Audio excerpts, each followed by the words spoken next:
Hello again.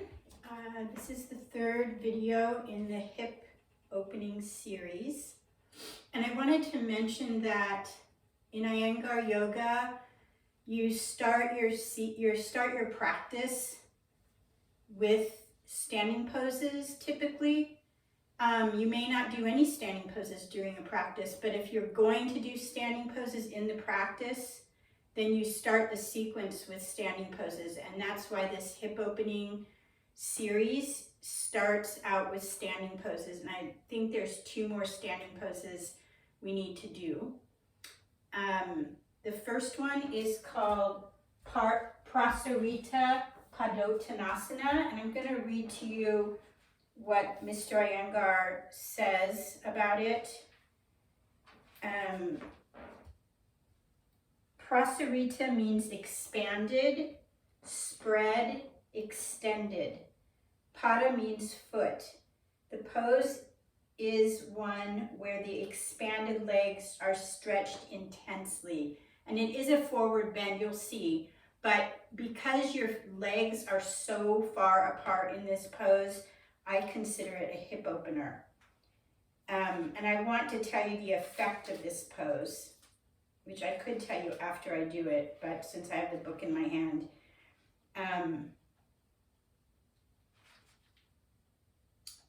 In this pose, the hamstrings and abductor muscles are fully developed, while blood is made to flow to the trunk and head, because it's a forward bend. People who cannot do headstand can benefit from this pose, which increases digestive powers. All the standing poses described above are necessary for beginners. As the pupil advances, he attains better flexibility, and then the standing poses can be dispensed with, which I don't think is true. You never stop. I mean, he never stopped doing standing poses. Though it is advisable to do them at least once a week, but really way more often than that. All these standing poses help to reduce the body weight. Okay, so this standing pose is Prasaritta Padottanasana. It's good to have something to rest your head on if you can't get your head on the floor. You can have blankets and blocks. So I'll show you. You're going to stand in the middle of your mat in Tadasana.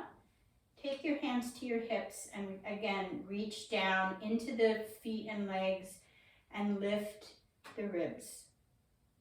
Open the collarbones and step or jump your feet 5 feet apart. It's a very, very wide pose. Make sure the outer edges of the foot are parallel to the edges of your mat. Spread the soles of the feet, descend the weight into the heels and across the ball of the foot. Stretch your toes. And I always accentuate and concentrate on feet because that's your foundation. And it's basic, but it's very repetitive, I realize, but if you don't do it, you don't get the strength in the legs, and this really requires that. This is the most very intense stretch in the legs. So then you're going to lift the chest, open, shoulder blades down towards the waist and in towards the spine. Keep this length as you press the thighs back to extend the spine forward. So you're not going down. You are going forward. Forward. You want to extend as you bend forward. And eventually, and you can take your heels out a little bit more if you need to. I needed to. You put your hands on the floor, right underneath your shoulders. Press the thighs back and extend the torso forward. And lifting your head helps you to bring your chest forward, so your chest comes towards your chin. And then start bending the arms as you continue to go forward. I'm not going down, I'm going forward. I'm going to take the block and put it under my forehead. I really prefer a blanket because the blanket flexes more than the block. And as I'm here, my flexibility increases so I can adjust it as I can come farther and farther forward. So you're walking your hands back, the fingers are facing the toes, and you're here. And as I'm here, I open the blanket because I'm extending, the spine is extending, and I can go deeper into the pose. Stretching up through these legs, pressing, gripping the thighs and pressing them back, spreading the sitting bones.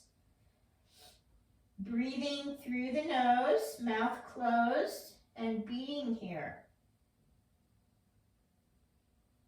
So this pose is also considered a restorative pose. It's a lot of work, but once you cover the ground of building your muscles and understanding the pose, it becomes restful. Any forward bend will quiet you. It'll quiet your breath. It'll quiet your mind. And then when you're ready to come up, extend your arms. Breathe. Be aware of your feet and legs. Prepare to come out. And then extend your arms up and reach them out to the sides. It helps you lift your upper body. And then walk your feet back to Tadasana. So very strenuous. And it's always good, I didn't mention this, to watch, and then you can stop the video, rewind it, and practice along with the instruction. And also, I forgot to say, please subscribe to the channel, innerpeacepeace.com, and hit the like button at the end of the video if you feel this was worthwhile and beneficial for you. Okay, so that is Prasaritta Padottanasana. The next pose, I will get a mat for to create a little bit more padding for my legs. This pose is Parigasana, and I'm going to read that to you also. I've decided to do it this way so we get a lot out of what Mr. Iyengar knew.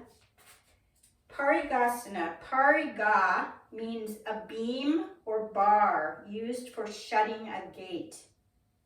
In this posture, the body resembles a cross beam used for locking a gate, hence the name of the pose. And the effects of the pose.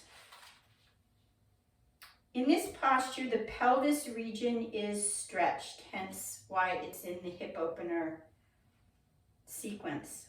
One side of the abdomen is extended while the other side is laterally flexed. You'll see what that looks like and feels like. This keeps the abdominal muscles and organs in condition, and the skin around the abdomen will not sag but remain healthy. The sideways poses, the sideways spinal movement will help people suffering from stiff backs.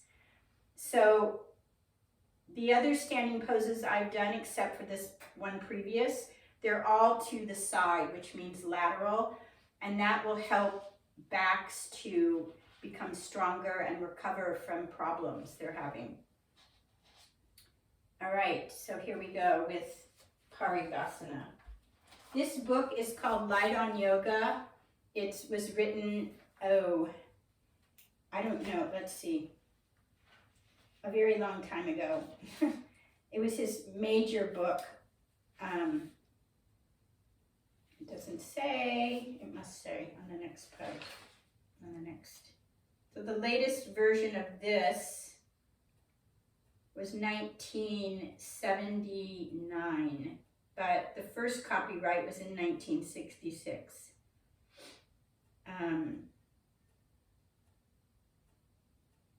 it says Mr. Iyengar was born in 1918. Just some miscellaneous info. All right, so you're gonna take a folded mat. I took my mat and I folded it twice. That's once, this is twice. I put it in the middle of my mat.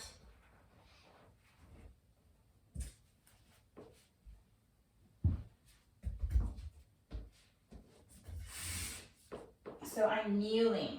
And he says have the heels together, but I'm gonna spread my legs apart hip width because it gives you more support. Okay, and then hands on the hips. And extend your right leg out to the side. So you want to make sure that your right hip is over your right thigh. So you're in the center of your legs, even though this is asymmetrical.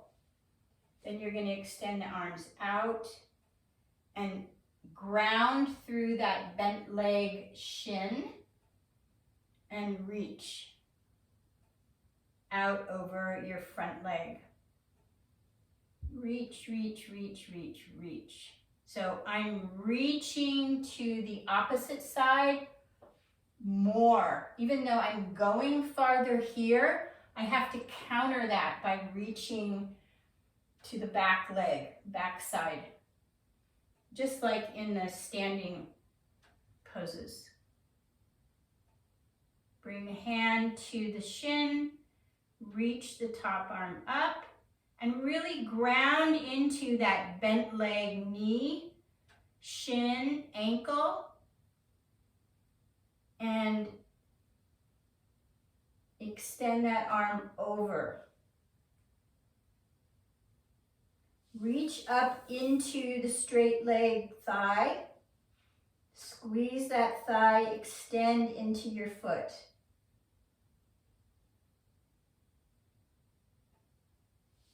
And come out.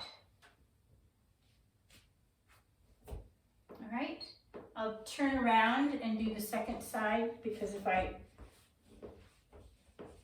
so I'm just aligning my knees under my hips, extending my left leg this time out to the side, and arms grounding into that bent leg shin, ankle, knee, and reaching towards the wall as I extend forward over the leg. Reaching up. So with this top arm, I'm doing as much reaching as I can.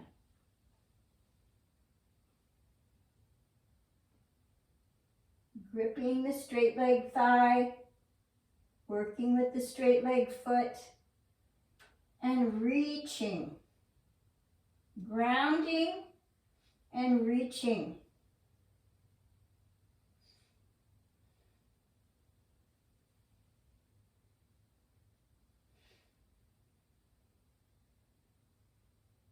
Reaching through the fingers, palm, wrists, elbows.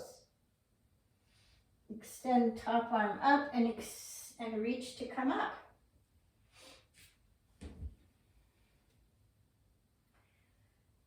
It's like a standing pose. It's kind of a half seated, half standing pose, but your heart, it's very aerobic. It's not an easy pose. Your arms are supposed to come together, and I'm not there yet. And that's how it is. Okay, so I'm going to end this little video, and I have a couple more videos to make. I don't want to overextend it, but these two have some similarities. They're a little more like standing poses. So thank you for being here. Again, subscribe and hit the like if it was beneficial, and I'll see you in the next hip opener. That'll be number 4.